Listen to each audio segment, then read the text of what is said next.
Bismillahirrahmanirrahim. Assalamualaikum warahmatullahi wabarakatuh. Anak-anakku sekalian, sekarang kita memasuki bab selanjutnya, yakni bab tentang adzan dan iqamah.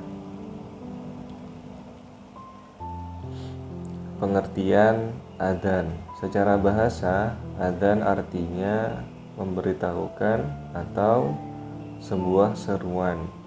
Sedangkan secara istilah, adzan artinya seruan untuk memberitahukan, mengajak orang melakukan sholat.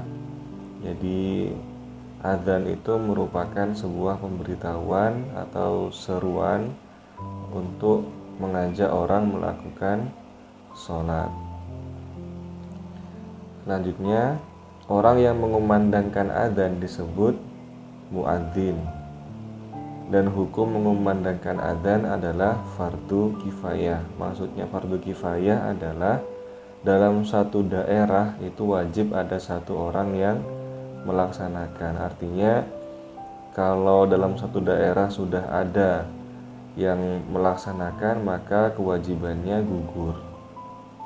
Bagi orang-orang lain sudah tidak wajib lagi. Seperti itu. Orang yang pertama kali mengumandangkan adzan dalam sejarah Islam adalah Bilal bin Rabah. Jadi Kanjeng Nabi itu dulu sebelum melaksanakan sholat mesti manggil Bilal bin Rabah. Untuk apa? Jadi mengutusnya untuk mengumandangkan adzan. Ada sebagian riwayat yang mengatakan bahwa ketika Bilal bin Rabah ini mengumandangkan azan, dia selalu naik ke atas bukit yang lebih tinggi. Kemudian disitulah dia kemudian mengumandangkan azan. Dulu masih belum ada mikrofon ya, belum ada mic, belum ada sound, belum ada mikrofon. Jadi hanya murni menggunakan suara. Maka kebayang betapa kerasnya suaranya Bilal bin Rabah ini.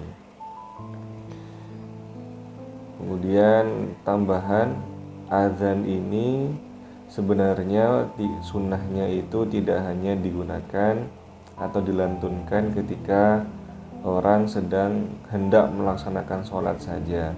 Ada banyak peristiwa yang kita disunahkan untuk azan. Misalkan ketika bayi lahir, itu kita disunahkan untuk membaca adzan di telinga sebelah kanan dan membacakan iqamah di telinga sebelah kiri.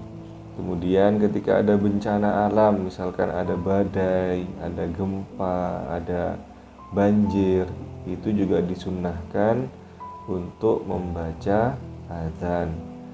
Dan kemudian ketika kita ada peristiwa musibah, misalkan orang berkelahi atau ada apapun yang sekiranya kita membutuhkan pertolongan Allah Ta'ala, maka kita disunnahkan untuk melantunkan adzan. Harapannya adalah agar para malaikat Allah turun dan membantu kesulitan atau musibah yang kita alami.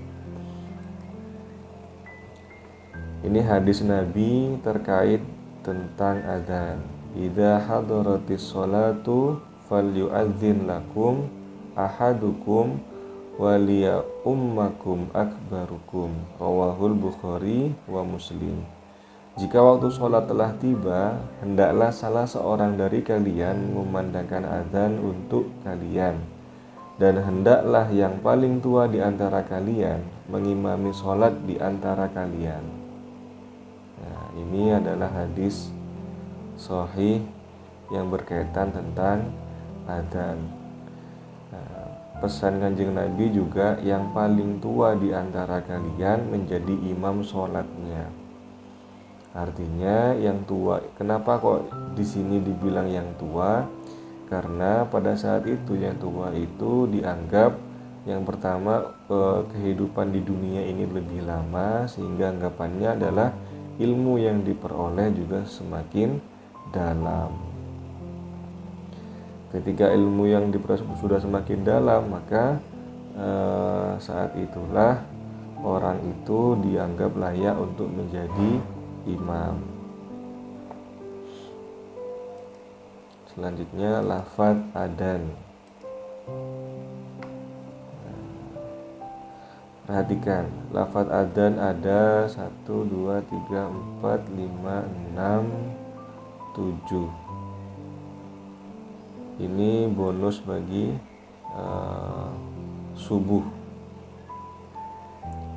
Yang pertama Allahu Akbar sebanyak 2 kali.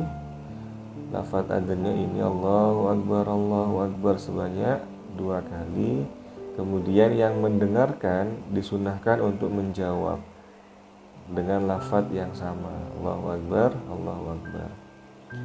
Asyhadu an la ilaha illallah sebanyak 2 kali. Yang menjawab, yang mendengarkan menjawab dengan kalimat yang sama. Yang ketiga, asyhadu anna Muhammadar Rasulullah sebanyak 2 kali. Yang mendengarkan menjawab dengan kalimat yang sama.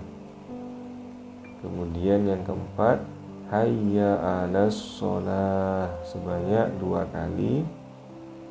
Yang mendengarkan menjawab la haula wala quwata illa billah.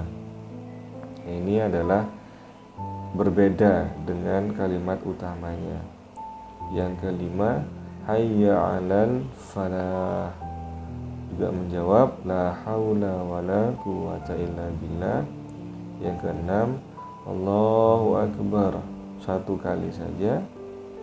Yang terakhir, la ilaha illallah.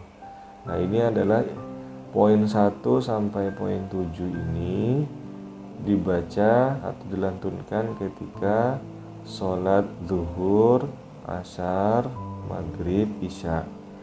Kalau azan subuh ditambah as-sholatu khairum minan naum, ini setelah mengucapkan hayya 'alal falah.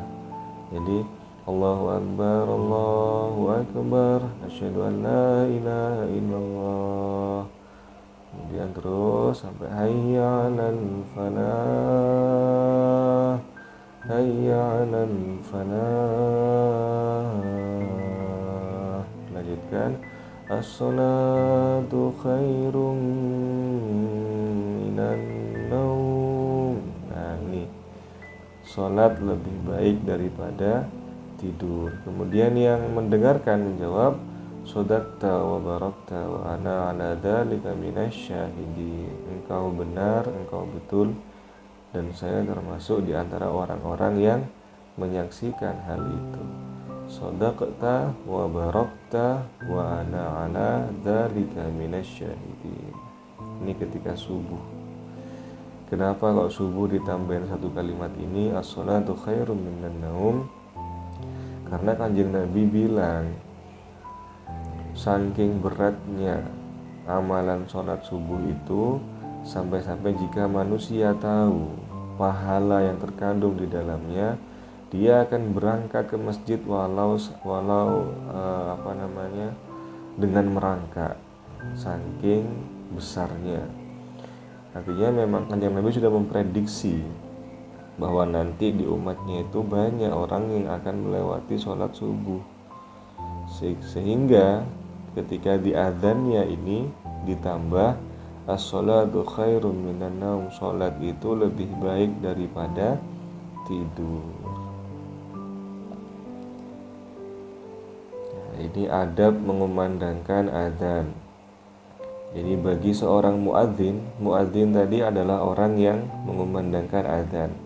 Bagi seorang muadzin, yang pertama dia harus suci dari hadas dan najis.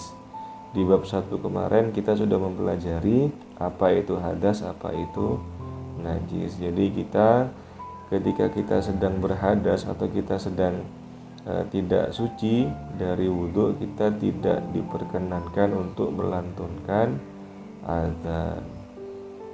Yang kedua, menghadap kiblat, disunahkan menghadap kiblat. Yang ketiga, suara harus nyaring, karena azan itu kita berkumandang itu harus nyaring suaranya agar semua orang mendengar bahwa sekarang sudah masuk waktu sholat. Yang keempat, tidak boleh berbicara di tengah-tengah mengumandangkan azan. Dan yang terakhir, membaca doa setelah azan, baik bagi yang mengumandangkan maupun yang mendengarkan. Ketika azan selesai, disunnahkan untuk membaca doa. Doa setelah azan seperti ini: Allahumma rabba hadhihi da'wati tammah wassalatil qa'imah ati sayyidina Muhammadinil wasilata wal fadilah wasyarafa wad darajatal aliyatar rafi'ah wa ba'athu maqaman mahmudan alladzi wa'adtah innaka la tukhliful mi'ad bi rahmatika ya arhamar rahimin. Ya Allah, sungguhnya Engkau adalah pemilik panggilan yang sempurna ini, dan sholat akan didirikan.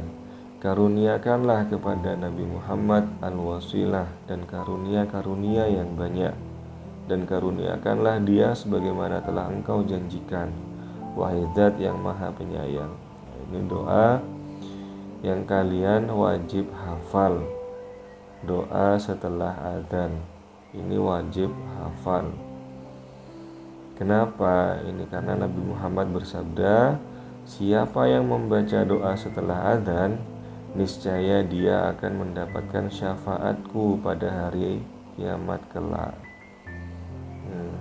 Nanti di padang mahsyar itu adalah alam di mana semua orang berkumpul dan jarak matahari dengan manusia itu sangat dekat.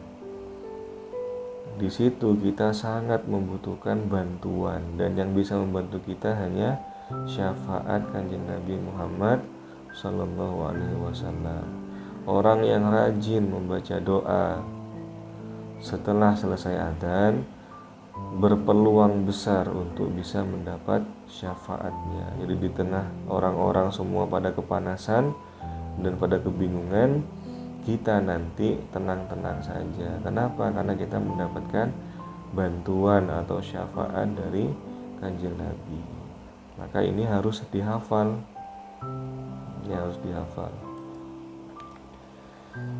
Lanjut tentang iqomah. Pengertian iqomah. Iqomah artinya panggilan atau seruan bahwa sholat akan segera dilaksanakan atau didirikan. Tujuannya agar jamaah berdiri dan meluruskan shaf sebelum melaksanakan sholat. Karena meluruskan shaf itu salah satu dari keutamaan sholat. Hukum mengumandangkan iqomah adalah sunnah. Jadi misalkan kalian nanti berjamaah bersama teman-teman sendiri, sedangkan waktunya tidak banyak, maka bisa langsung sholat. Jadi tidak harus iqomah karena hukumnya sunnah. Ini adalah bacaan iqomah. Allahu Akbar, Allahu Akbar. Asyhadu an la ilaha illallah, asyhadu anna Muhammadar Rasulullah. Hayya 'alas shalah, hayya 'alal falah. Qad qamatis shalah, qad qamatis shalah. Allahu Akbar, Allahu Akbar. La ilaha illallah. Jadi satu kali semua, berbeda dengan bacaan adzan. Rasul bersabda, jika engkau adzan maka pelan-pelanlah, dan jika engkau iqomah maka cepat-cepatlah. Artinya ketika melantunkan adzan ini kita dianjurkan untuk pelan. Jadi untuk temponya itu pelan. Allahu Akbar, Allahu Akbar, pelan. Tapi ketika adzan cepat. Allahu Akbar, Allahu Akbar. Nah, seperti itu dan seterusnya. Ini sunnah yang dianjurkan oleh Kanjeng Nabi. Demikianlah pembelajaran pada kesempatan kali ini. Semoga kita semakin paham apa yang dimaksud dengan azan dan iqomah, dan semoga Allah Ta'ala memberkahi niat baik kita semuanya. Terima kasih banyak. Ustadz akhiri. Wassalamualaikum warahmatullahi wabarakatuh.